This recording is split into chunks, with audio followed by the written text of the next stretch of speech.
How would Ratan Tata like to be remembered? Very quickly, what I said earlier, I'd like to be remembered as a person who made a difference. Not anything more, not anything less.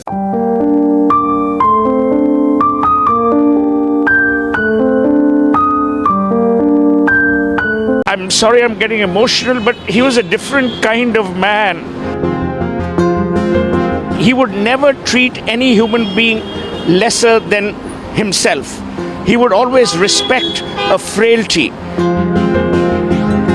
What he will leave behind in India is great character. He will leave behind great humanism. He will leave behind, to my mind, a legacy that people will love to follow.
I don't believe in taking right decisions. I take decisions, then I make them right. How did you come to build that philosophy? I'm sorry, I'm going to upset you, but Facebook or Twitter that made that statement, it was never made by me. That's not you. Well, that's awkward. And so it's been a default statement.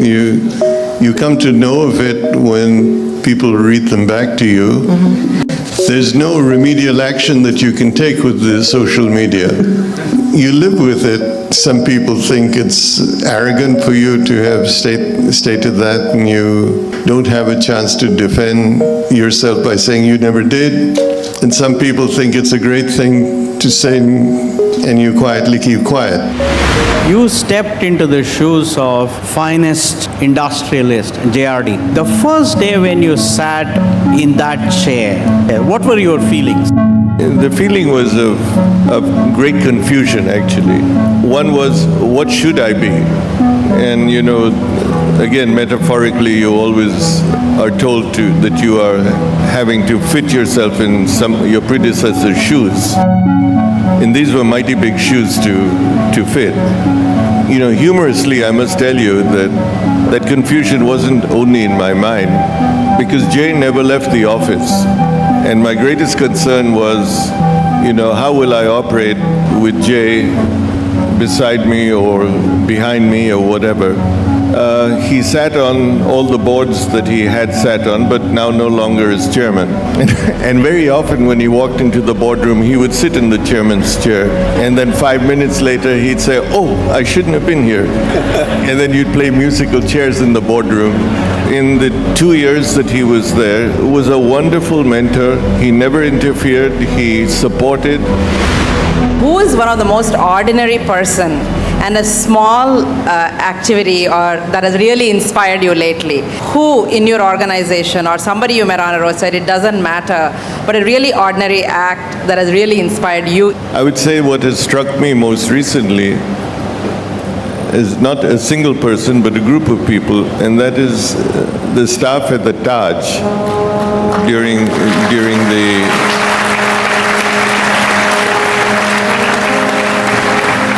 the terrorist attack, because there was no structure, no one was prepared for what there was. I don't think that anybody could have done better than what these people did on their feet, moving guests through the kitchen, getting them out, and dealing with them, and some lost their lives in the process.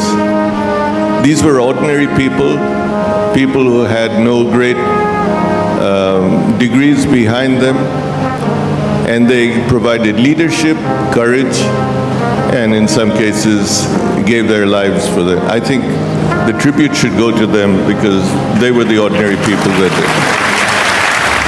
It's about Jaguar Land Rover, and so when you acquired that, when Tata Group acquired, how do you deal with it in terms of culture, especially integrating that into your portfolio? there was a feeling that this was a ploy for an Indian company to buy Jaguar Land Rover, close down the plants in England, move the factories to India, and make Birmingham into a real estate project. I'm saying this not facetiously because it was said to me of tandoori chicken restaurants in the Midlands. And I had to stand in front of the workers and assure them that Tatas were not in the restaurant business. We may have some hotels, but we didn't have a chain of restaurants, and that was not our intention. And then what we said, which is what we tried to do, was to say our plan is to leave you alone, to support you, and work with you in returning these two brands to their original glory. What's gratifying is that the workforce in JLR did exactly that, and I think they've done admirably well, and the management of JLR, I think, are really the heroes of the day. If you can take us back a little bit to that moment when you became chairman, how hard was it for you to create a culture of positive change? My first few years as chairman was committed and dedicated to changing the culture in the company. I inherited a board, for example, that must have an average age of 85. We had a few directors who were participating. Several of them had to be helped into the boardroom because they could no longer walk freely. Some of them came and sat down and fell asleep. Others didn't hear too well. But when it came to making changes, they all woke up and ensured that no change took place. The first 4 or 5 years were spent in trying to figure out how to graciously ease them out of the company. I'm pleased to say that most of them followed a trend of if you made them an offer that was attractive enough, they agreed to move. And then 5 years later, one could sit down and try to create a new culture, a group that was more customer-oriented. My question is really simple. What excites you the most? That's the most difficult question that's been asked this evening. How can I say that publicly?